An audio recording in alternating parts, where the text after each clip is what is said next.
Okay, welcome back, boys. So today is, teka, medyo sabog yung audio ka. Welcome back, boys. So today is 12/25/2023. It's Christmas Day, boys. At ngayon, syempre, dahil Christmas ngayon, magbibigay tayo ng 5 tips paano improve yung buhay natin. At ako, ginagawa ko to personally. Kaya I want to keep it genuine and keep it natural for you guys. So number one tip talaga na masasabi ko is to keep your routine consistent and keep upgrading your routine. Yun yung ibig sabihin doon. Kailangan mo i-keep in mind yung routine na ginagawa mo. Kasi doon, naiintindihan mo kung paano magplano, naiintindihan natin kung paano natin ina-navigate yung buhay natin throughout the day. And most of the time, it is much easier kung naka-routinized yung mga gagawin mo. Alam mo na pagkakasunod-sunod, alam mo kung ano i-conquer mo for that day, alam mo kung anong kailangan gawin, at dapat naka-focus ka doon. Well, it is normal kung sometimes may nagagawa tayong ibang bagay na hindi related sa goals natin. Pero, having a routine will keep you on track. Diba? Napakasimple. Number two, we need to learn, or you need to learn how to simplify your life. Kailangan natin tanggalin lahat ng hindi kailangan gawin. Tanggalin yung hindi naman necessary right now. Tanggalin yung mga unnecessary conversations with the people na hindi naman makakatulong sa'yo. I-remove mo sila sa buhay mo. Well, this was painful most of the time kasi hindi naman applicable to sa lahat ng tao, okay? Let's be practical here. Kung magkakapera sa taong yan, kahit hindi ka komportable, kahit parang think mo unnecessary, pero magkakapera dyan, go for it. Practicalism, di ba? We need to learn how to be practical here.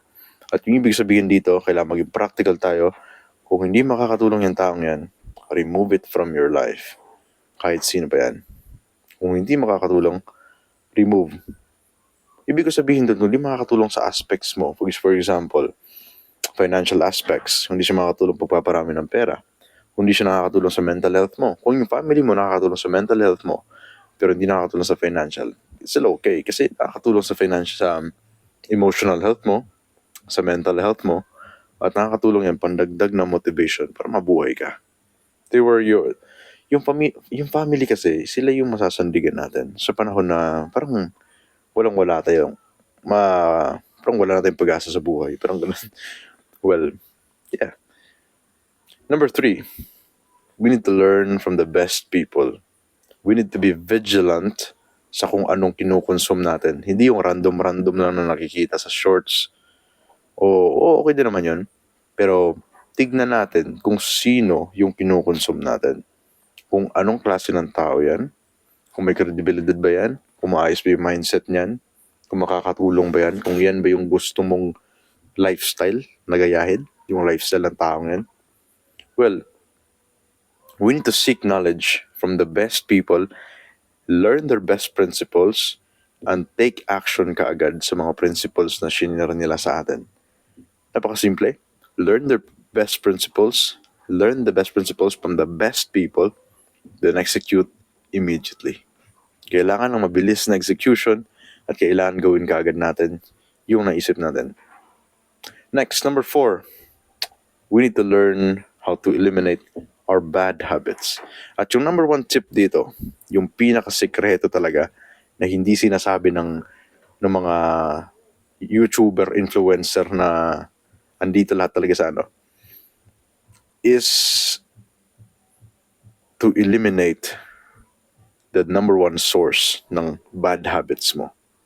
Okay, ano ibig sabihin dito? Ibig ko sabihin dito, kailangan mong hanapin kung ano ba yung nagtitrigger sa bad habit mo.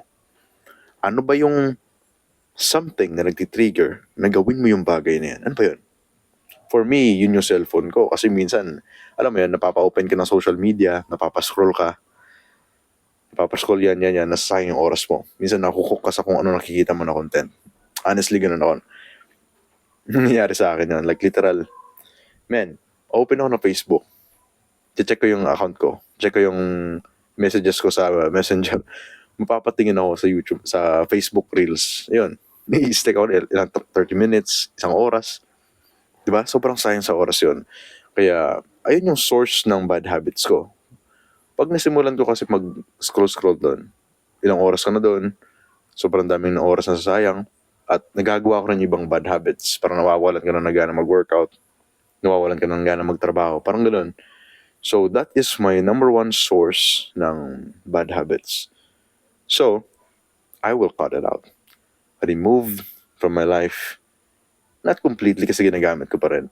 Pero, kapag sa crucial times, for example, merong time na parang down na down ka, parang mapapa-bad habit ka, I mean, parang mahina yung willpower mo, dun yung time na dapat mo itago yung phone na yan. Dapat, you need to put it away. For example, sa umaga, hindi mo feel magising ng maaga, pero kailangan mo.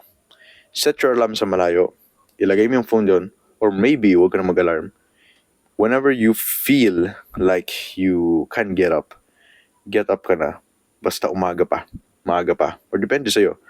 Basta, ilayo mo yung phone mo sa'yo. That is your number one tip. Get your phone away from you. Kasi most of the time, you go autopilot kasi.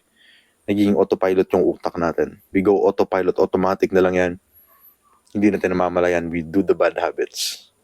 That's because in first thing in the morning, we are mostly hindi pa conscious yung utak natin na sobrang 100% active kagad, hindi ganun. So, the best thing we can do is to avoid the bad habit. Alright, so number 5. I think the last one. Embrace loneliness. Kasi napaka-normal lang talaga to. Boys, pag pumasok kayo sa self-improvement na journey, you will have a lonely path. Sinasabi ko yan.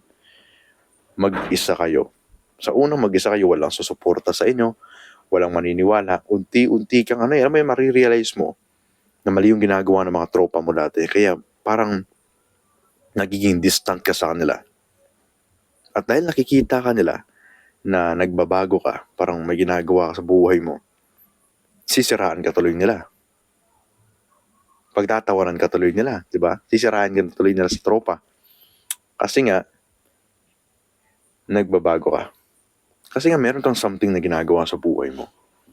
Kasi parang naiiba na yung vibration mo sa kanila. Parang hindi ka na masyadong sumasabay sa tropa. Parang hindi ka na sumasama sa kanila. Lumalabas ganun. Magsayang ng oras, maglaro ng ML o ano. Alam mo yan? Iba ka na. May ginagawa ka sa buhay mo. At hindi na kayo same vibration. And eto yung pinaka-moment, no? Moment na lonely ka kasi kakaalis mo na sa grupo mo at wala ka pa sa point in life na makakasama ka sa mga taong gusto mo makasama kasi doon din naman papunta yun, di ba? Doon din naman papunta yun. Once you get better, you will be with someone, with the people na gusto mo makasama kasi ito yung gusto mong level, di ba? Yung nangyayari ngayon, dito sa kalagitnaan, andito yung dati mong tropa, andito yung bago mong tropa na posible pa lang. Andito ka sa kalagitnaan, parang transition phase. At yung transition phase na yun yung lonely path na kailangan mong daanan. At I'm here to remind you that it's normal. Expect mo yan. Pag mahina ka pa, walang gustong kumaibigan sa'yo kasi you just left the group na pinanggalingan mo, pero you're not good enough yet to fit in with a better group of people. This was a lonely path. Pero once you get through it, it will all be easy. Sinasabi ko, magiging worth it itong mga sacrifice natin, itong mga konting sakripisyo, yung practice. Alam niyo kasi hindi tumitigil yung grind eh. Kasi pagtanda mo, grind ka pa rin.